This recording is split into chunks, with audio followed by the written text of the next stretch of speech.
Ahorita, ven.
Bien, buenas tardes chicos a todos los presentes. Vamos a empezar la clase de hoy día. ¿Todos me pueden escuchar?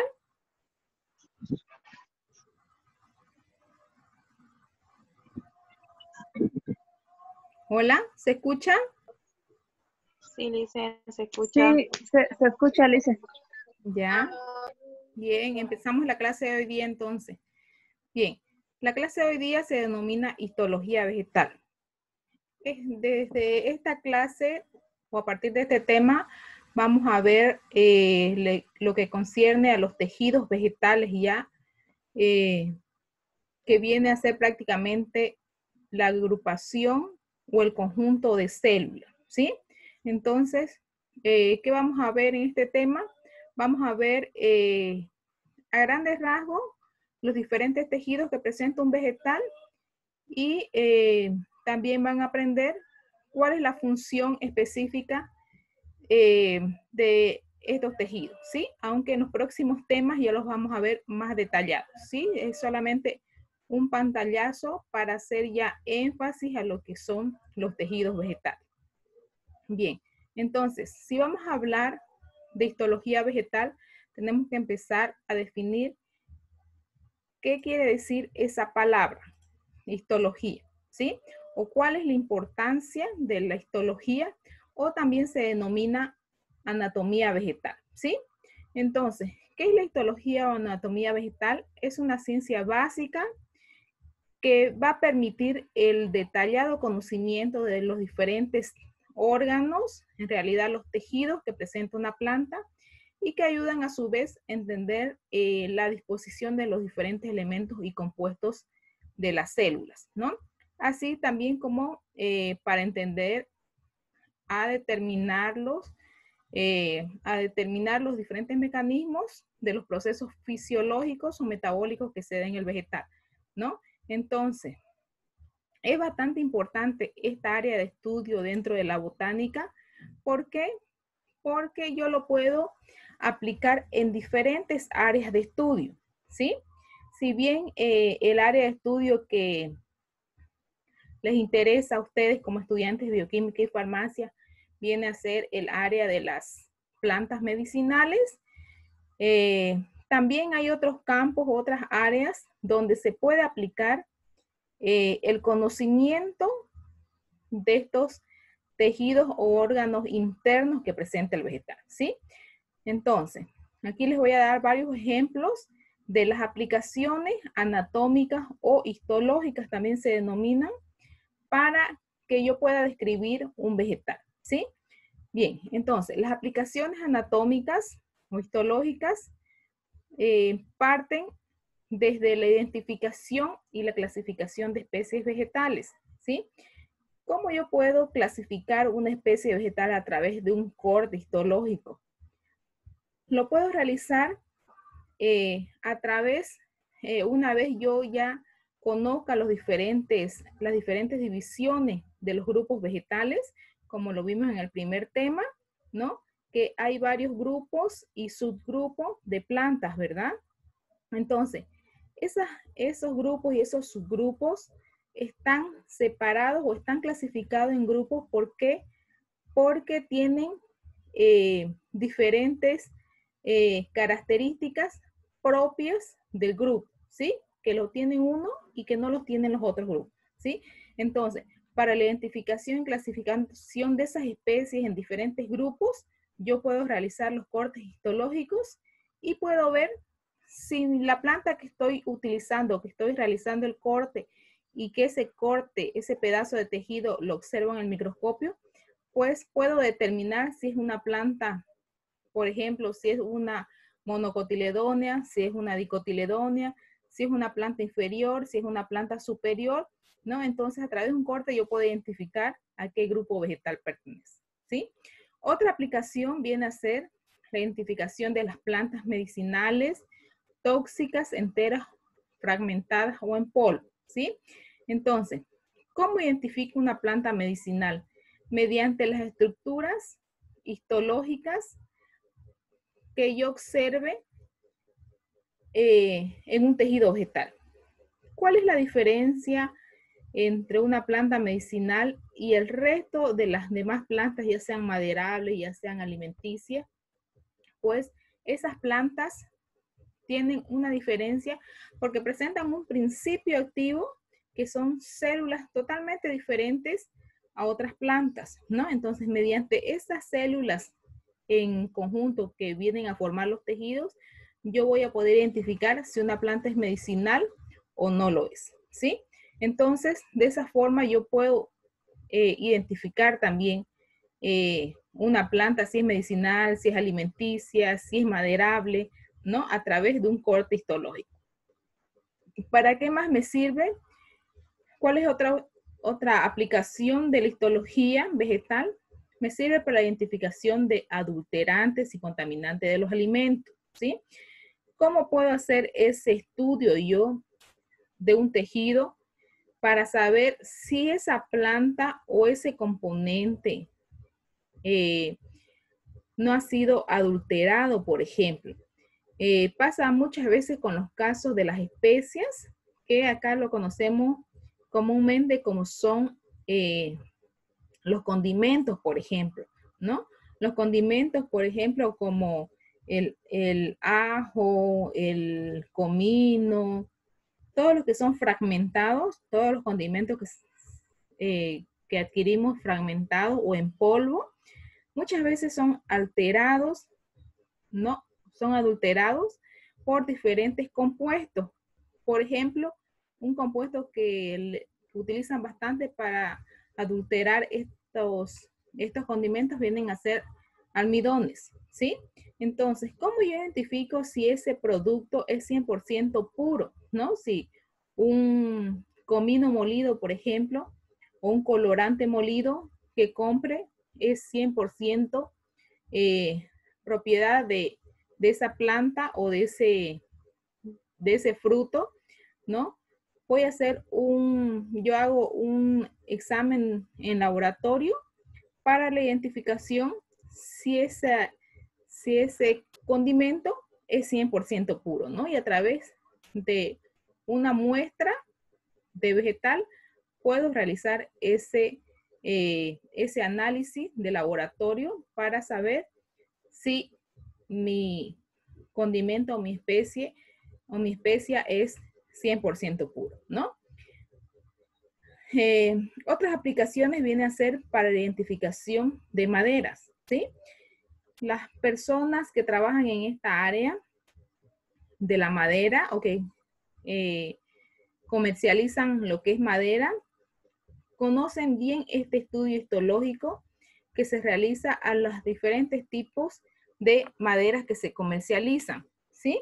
Por ejemplo, las personas que no conocen mucho sobre la calidad de la madera o si esta madera es más duradera o dura mucho tiempo más que otra, entonces fácilmente se puede hacer análisis histológico para determinar si es una madera que me va a durar 10, 20, 30, 50, 100 años, ¿no? O si es una madera que no me va a durar más de 5 años, por ejemplo, ¿no?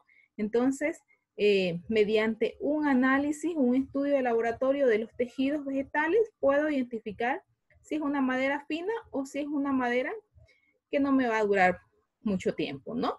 Y nos pasa mucho cuando estamos adquiriendo un mueble, por ejemplo, ¿sí? Muchas veces nos dicen, esta es una madera fina que fácilmente les va a durar 50 años, pero ¿qué pasa? Adquirimos ese mueble, ¿no? Y a los 3, 5 años ya fácilmente le entran las termitas, ¿no? Porque no era una madera fina, ¿verdad?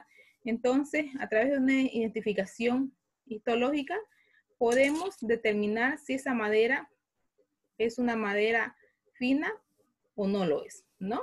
Mediante un análisis de laboratorio. Otra aplicación viene a ser las aplicaciones forenses, ¿sí?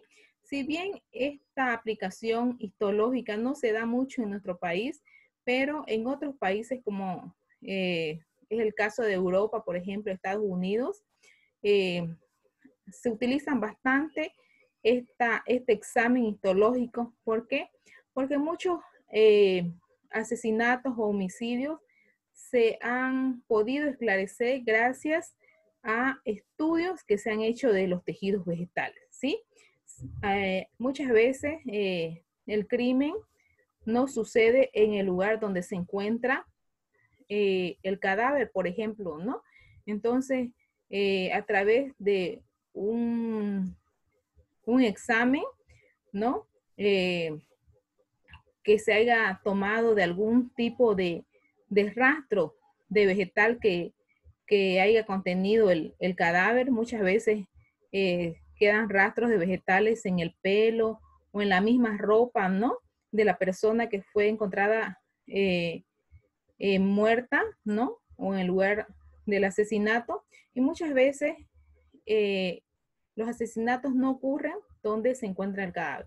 Entonces, a través de las muestras de material vegetal, se puede hacer el estudio qué tipo de vegetal es ese, ¿no?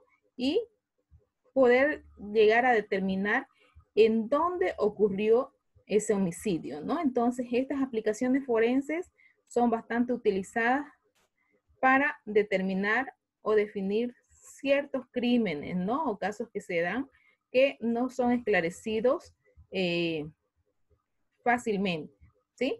Bien, entonces, otra aplicación histológica o anatómica que se da viene a ser la identificación de hábitos alimentarios de herbívoros, ¿sí? Los herbívoros vienen a ser los animales que se alimentan de vegetales, ¿verdad?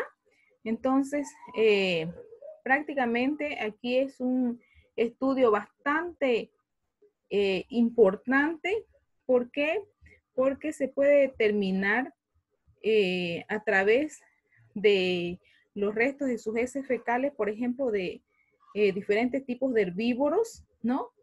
Poder llegar a saber de qué especie vegetal se alimenta ese animal herbívoro, ¿no? Y así de esa forma no llegar a alterar su alimentación, ¿no? Entonces esto ocurre bastante en lo que son, por ejemplo, los lugares de rescate, ¿no? O los zoológicos, por ejemplo, que se denominan, ¿no? Donde llegan animales silvestres y no se conoce el hábito alimenticio que tienen estos animales. Entonces, por ejemplo, si llevan a un zoológico un mono, por ejemplo, un monito, no se sabe bien a ciencia cierta de qué vegetal se alimenta, ¿no? Se alimentaba en su lugar de origen, ¿no? O en el bosque donde vivía este animal. Entonces, a través de una muestra de sus heces fecales, se puede determinar de qué vegetal se alimentaba ese herbívoro, ¿no? Si de un fruto, si de una semilla, si comía rastros de hojas y de qué especie. Se trataba de una palmera, de un árbol frondoso, de una hierba. Entonces, de esa forma, se puede llegar a determinar el hábito alimentario de ese herbívoro, ¿no? Y entonces bastante interesante también esa área de estudio, ¿no? Y por último, otra aplicación de la anatomía vegetal o de la histología viene a ser la identificación de restos arqueológicos vegetales, ¿sí?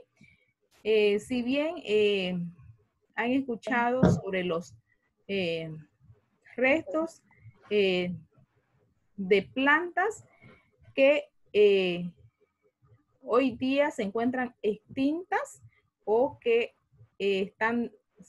son plantas que ya no existen, que están desaparecidas, pero que en años antes eran plantas que sí existieron, ¿no? Sobre la faz de la tierra, en algún lugar del mundo. Entonces, para la identificación de estos restos arqueológicos, también se pueden hacer análisis histológicos o anatómicos para identificar a qué grupo vegetal pertenecían estas plantas, ¿sí? Entonces, la mayoría de las plantas que hoy en día son extintas son del grupo de las plantas inferiores o de las criptógamas, especialmente en el caso de los helechos, por ejemplo, ¿sí? Hay una gran cantidad de helechos que hoy en día son plantas extintas, ¿no? Pero ¿cómo han sido identificadas estas plantas que pertenecían al grupo de las criptógamas y no así de las fanerógamas, por ejemplo, que son las plantas más actuales, a través de un análisis histológico, ¿no? Entonces, como verán, las aplicaciones histológicas varían en diferentes campos de estudio, ¿sí? Entonces, en todas estas aplicaciones puedo yo tomar en cuenta al momento que voy a hacer un análisis o un estudio de un resto de vegetal, ¿no? A través de la identificación de los tejidos vegetales o de los tejidos de la planta, ¿sí? Bien, Aquí, para que tengan en cuenta, estos dos vegetales pertenecen a diferentes grupos, ¿sí? Al grupo de las monocotiledóneas, al grupo de las dicotiledóneas, ¿sí? Entonces, a simple vista, yo puedo identificar estos dos grupos de vegetales, como observando a simple vista el vegetal o también observando de forma interna, ¿sí? Si observo entonces de forma externa o morfológica que se llama, pues voy a ver claramente la diferencia. Las dicotiledóneas van a tener unas hojas más ovadas, se llaman, ¿no? Que son hojas más anchas, y las monocotiledóneas, fíjense, tienen hojas más alargadas, ¿sí? Otra gran diferencia es que las dicotiledóneas presentan una estructura primaria y una estructura secundaria, mientras que las monocotiledóneas solamente me van a presentar una estructura primaria. Entonces, ¿cómo yo puedo identificar a una monocotiledónea de una dicotiledónea? Primero, palpo o voy a tomar en cuenta la dureza que presenta el vegetal, ¿sí? Entonces, las estructuras primarias es una zona flexible, ¿sí? Que si yo la doblo, tiene esa flexibilidad en el tallo del vegetal, ¿sí? Y la estructura secundaria viene a ser cuando la planta ya adquirió una rigidez o una dureza, ¿no? Que no me permite esa flexibilidad de una estructura primaria, ¿sí? En cambio, en las plantas de las monocotiledóneas, en toda la planta solamente me va a presentar o vamos a encontrar una estructura primaria, ¿sí? De flexibilidad. Entonces, donde haya flexibilidad, yo sé que esa es una estructura primaria, ¿sí? Lo mismo pasa en las raíces. En las dicotiledóneas, presentan una raíz de estructura secundaria donde la raíz tiene una dureza o una rigidez, y en los extremos de las raíces, que es la parte más flexible, voy a encontrar una estructura primaria. En cambio, en las raíces de las monocotiledóneas solamente voy a encontrar una estructura primaria, ¿sí? Por ejemplo, una monocotiledónea es un pasto o una cebolla, por ejemplo, ¿sí? Como es la raíz de la cebolla, esa que compramos para tener en casa o que utilizamos para cocinar, esa raíz es bastante flexible, bastante sensible, blanda, ¿sí? Entonces, eso me dice que esa es una estructura primaria. Y una estructura secundaria viene a ser una raíz ya más endurecida, más rígida, ¿no? Entonces, a través de esa muestra yo puedo identificar si es una estructura primaria o una estructura secundaria, ¿sí? Les hago más énfasis en estos dos grupos vegetales porque son las plantas más abundantes dentro del reino vegetal y con las que vamos a trabajar más, ¿sí? Dentro de las prácticas de laboratorio. Bien, entonces, si ya estamos hablando de tejido, de la parte de histología, vamos a hablar primeramente de los primeros tejidos, que son los tejidos formadores que se encuentran en el vegetal, ¿sí? Entonces vamos a definir qué son los meristemas, de dónde deriva esa palabra meristema, dónde se encuentra ubicado, cómo se clasifica y la función específica que realizan cada uno de estos meristemas, ¿sí?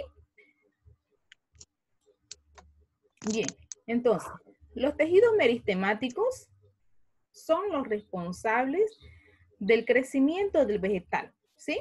Entonces, ellos están formados por células pequeñas de diferentes formas, con paredes muy finas, porque están en constante división celular, ¿sí? Entonces, la planta va a crecer de dos maneras o de dos formas, ¿sí? Entonces, hay dos tipos de tejidos que realizan este crecimiento: los meristemas apicales y los meristemas laterales. ¿Cuál es la función de los meristemas apicales? Su función específica es hacer crecer al vegetal en longitud. Entonces, si hablamos de longitud, van a crecer el extremo del tallo y el extremo de las raíces, ¿sí? De esta forma realiza la planta el crecimiento del meristema apical. Y los meristemas laterales hacen crecer al vegetal en grosor. Entonces, ¿de qué forma crece el vegetal en grosor? A partir del diámetro del tallo. Entonces, crece la planta de arriba y de abajo, y también va a crecer de los lados, en este caso el tallo, ¿no? Entonces, por eso el crecimiento lo realizan los meristemas apicales y los meristemas laterales en el vegetal. ¿Cómo yo puedo observar o dónde se dan estos dos tipos de crecimientos en el vegetal? En los extremos, como es el caso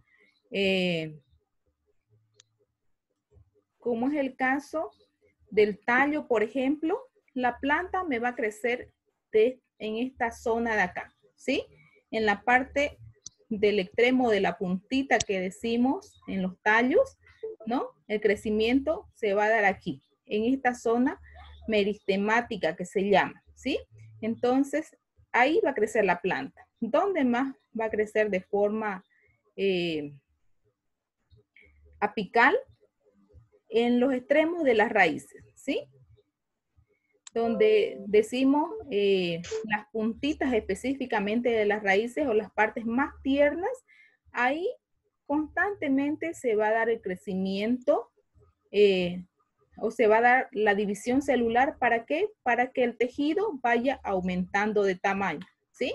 Porque así como el vegetal va a crecer el tallo, también tiene que crecer la raíz para que la planta tenga un mayor anclaje y no venga un viento y la tumbe la planta, ¿no? Por el tamaño que presenta, ¿no? Entonces tienen que crecer en ambos lados, en el tallo y en las raíces, ¿sí? Y el otro tipo de crecimiento es el que se da en el meristema lateral, ¿sí? Esta zona de crecimiento va a ser el que la planta realice a los laterales, ¿no? Entonces, esta zona de crecimiento se da en la parte del tallo, más que todo. Bien, entonces, esos meristemas de crecimiento se clasifican en dos tipos, ¿no? Los apicales y los laterales. Dentro de esos dos tipos de meristemas, está conformado por tres tejidos específicos que presenta el vegetal, ¿sí? Por ejemplo, el meristema apical está conformado por la protodermis, por el procambium y por el meristema fundamental, que son tejidos precursores o que hacen la función que mi planta crezca en longitud, ¿no? Y el meristema lateral, los tejidos responsables o que conllevan al crecimiento de los lados del tallo o de la parte lateral, viene a ser el cambium y el felógeno, que son tejidos que realizan esa función, que desempeñan esa función del crecimiento lateral en el vegetal. ¿Sí? Bien, vamos a ver entonces la función más específica del meristema apical y en qué zonas y cuál es la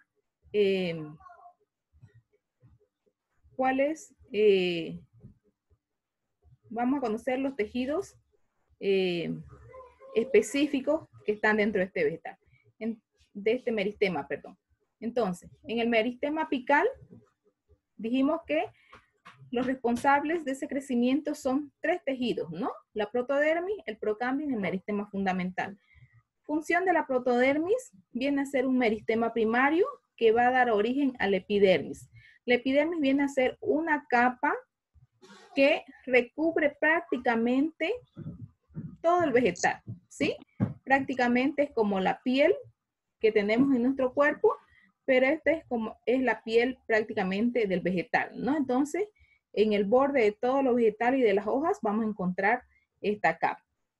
El procambium viene a ser un tejido meristemático que aparece tempranamente y que luego va a dar origen a los tejidos conductores primarios, ¿sí? ¿Cuáles son los tejidos conductores del vegetal? Son los tejidos que van a dar origen a que la planta tenga una circulación o realice el transporte de líquido dentro del vegetal, ¿sí? Y el meristema fundamental es un tejido meristemático que luego va a dar origen a los tejidos fundamentales, que los tejidos fundamentales en el vegetal vienen a ser tejidos de almacenamiento o de relleno dentro del vegetal, ¿sí? Entonces, nuevamente les vuelvo a recalcar la ubicación de los meristemas apicales, ¿sí? Se dan en los extremos del tallo y en los extremos de las raíces, ¿sí? Si hacemos un corte o cuando realicemos el corte en laboratorio, por ejemplo, lo vamos a ver así. Y aquí en esta zona, como es de constante crecimiento, vamos a ver la división que se da en las células. Entonces, una zona bastante frágil, ¿no? Que se encuentra en total crecimiento o en división celular. Entonces, aquí otra muestra, este es otro corte longitudinal del vegetal, donde claramente se ve el meristema apical en el tallo, ¿no? Este es el caso del tallo. Y aquí véanlo cómo se ve en la raíz. También es un corte, ¿no? Donde se ven las células que ya forman los tejidos meristemáticos, en este caso apical en la raíz, ¿no? Y es el que realiza o donde se produce la división celular para la elongación o el crecimiento de las raíces, ¿no? En el vegetal. Bien, vamos a ver los meristemas laterales, que estaba formado, les comentaba, por dos tejidos específicos que vienen a ser el cambium y el felógeno. ¿Qué viene a ser el cambium? Es una capa de células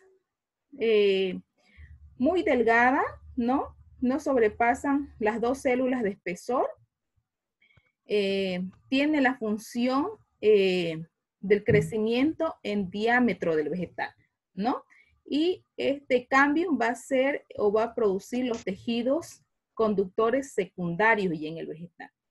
Y el felógeno viene a ser un meristema ya secundario, originado por la epidermis y que prácticamente ya esta capa de células o de tejidos es una capa de células muertas prácticamente, que se conoce también como suberocorcho, ¿no? Que es donde prácticamente es la corteza que vemos de muchos árboles, ¿no? Donde ya es una materia vegetal seca, ¿sí? Para que lo entiendan mejor, en esta imagen de aquí, vamos a ver el cambio en el felógeno. El cambium, por ejemplo, está aquí, es una capa bastante delgada de células, que es el tejido que va a dar origen a los tejidos conductores secundarios, ¿no? Esta capa de células o de tejido, perdón, de aquí es el xilema, ¿sí? Y por acá se encuentra el floema, que vienen a ser tejidos del sistema conductor secundario, ¿sí? Mientras que el felógeno, fíjense, se encuentra sobre el borde de una estructura secundaria, ¿no? Y es prácticamente lo que conocemos como corteza externa, ¿no? Esta capa que se denomina felógeno y es una capa de tejido muerto. ¿Por qué? Porque ya se comienza a desintegrar, porque prácticamente ya cumplió su ciclo vital, ¿no? Entonces se encuentra ahí, pero no porque sea una capa de tejido muerto o seco, no forma parte o cumple una función específica dentro del vegetal, ¿no? Igual ayuda a la protección del vegetal, ¿sí? Aquí vemos el crecimiento del cambio interfascicular que se denomina y es el crecimiento que se da para formar una estructura primaria para llevarla a una estructura secundaria, ¿sí? Entonces, este es un tejido conductor primario que ya va a ir dando origen a un tejido secundario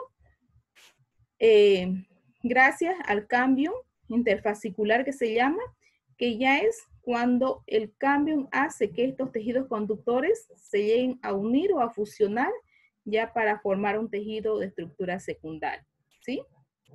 Aquí vemos también la formación del cambio, ¿no? Que ya es lo que hace que se fusionen estos tejidos conductores en el vegetal, ¿sí? Aquí vemos el meristema lateral del cambio, que ya prácticamente ya es una estructura secundaria. ¿Cómo sé que es una estructura secundaria? Porque este tejido ya es un tejido compacto, ¿sí? A diferencia de este tejido que les mostraba anteriormente, por ejemplo, aquí todavía el tejido conductor está separado, está dividido. Entonces, cuando yo observe de esta forma, en el laboratorio, en el microscopio, voy a observar una estructura primaria, ¿sí? Entonces, ¿cómo sé que es una estructura primaria a simple vista? Porque todavía no ha perdido esa flexibilidad, ¿sí? Cuando ya mi vegetal llegue a esta forma, ¿no? Este tejido, por ejemplo, en estructura primaria, esto de acá es xilema y esto de acá viene a ser floema, ¿sí?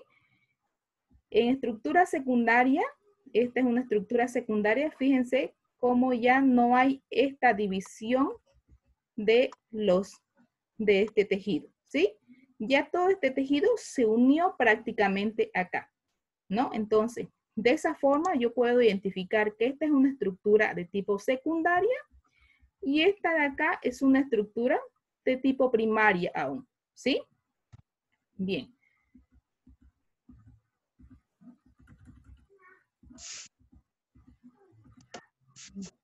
Bien, entonces, esta corteza que vemos a simple vista en la estructura secundaria de la gran mayoría de los árboles que tienen un diámetro bastante,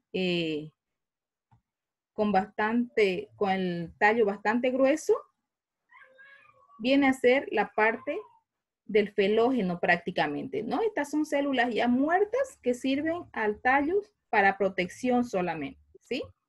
Entonces, hasta ahí vamos a quedar en esta parte, chicos, porque se va a cortar el tiempo. Vamos a hacer una segunda parte para terminar el tema y tomar la lista del tema del día de hoy, ¿ya? Hola, ¿me escuchan? Está bien, Lice. Ya, entonces ya les mando la invitación para que se conecten nuevamente, ¿ya?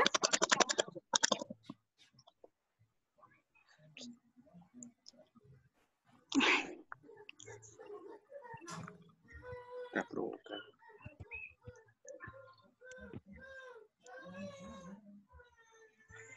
Espera.